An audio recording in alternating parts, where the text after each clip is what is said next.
নমস্কার বন্ধুরা, বং এক্সপ্লোরার চ্যানেলে তোমাদের জন্য নিয়ে চলে এসেছি ছায়া ও ছুরি পর্ব 3। তো চলো দেরি না করে শুরু করা যাক আজকের পর্ব। অনির্বাণের ঘুম ভেঙে যায় রাত 3টের সময়। লজের দরজার নিচে কিছু একটা গুজে দেওয়া হয়েছে, একটা কাগজ টাইপের। সে কাগজটা তুলে দেখে হাতে আঁকা একটা ছবি, একটা মেয়ে, মুখ ঢাকা, হাতে ছুরি। ছবির নিচে লেখা, তুমি কি জানো কে গল্প লিখছে? অনির্বাণ চমকে ওঠে। এই ছবিটা রায়সা একবার স্কেচ করেছিল একটা নাটকের জন্য, কিন্তু সেই নাটকটা তো কখনো মঞ্চস্থই হয়নি। তাহলে এই ছবি এখানে কিভাবে এলো? পরের দিন সকাল, অনির্বাণ যায় গ্রামের পাশের জঙ্গল, যেখানে ফ্লোকলোরে অনুযায়ী ছায়া নাচে।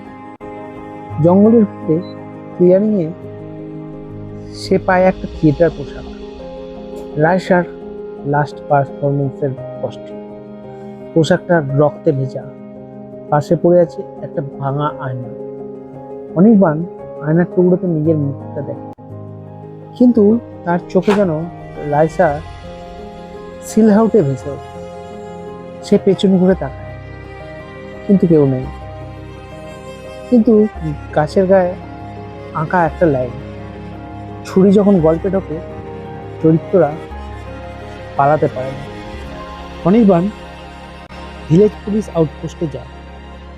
একজন বৃদ্ধ কনস্টেবল তাকে চুপচাপ দেখে, তার চোখে যেন কিছু একটা লুকানো আছে। অনির্বাণ জিজ্ঞেস করে, 1 বছর আগে এখানে কি কেউ এসেছিল? রায়সা মুখার্জি। কনস্টেবল বলে, একটা মেয়ে এসেছিল, নাম বলেছিল রায়সা, কিন্তু ওর চোখে ছিল ছায়া।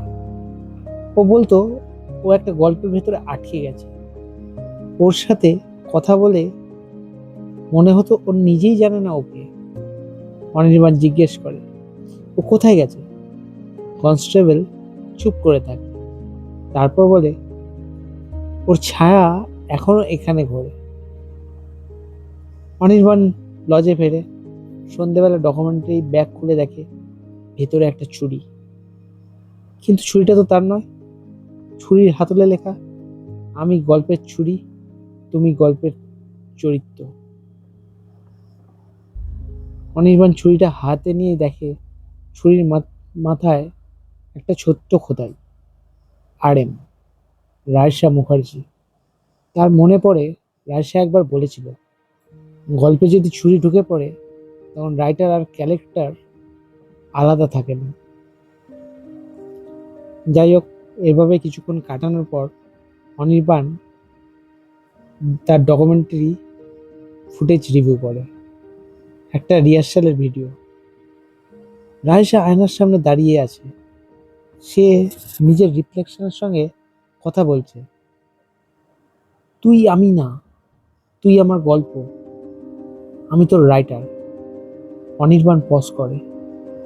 ফ্রেমের ব্যাকগ্রাউন্ডে দেখা যায় একটা সিলহাউটে ছুরি হাতে, কিন্তু সিলহাউটের পশ্চার, হাইট, বডি ল্যাঙ্গুয়েজ সব অনির্বাণের নেই।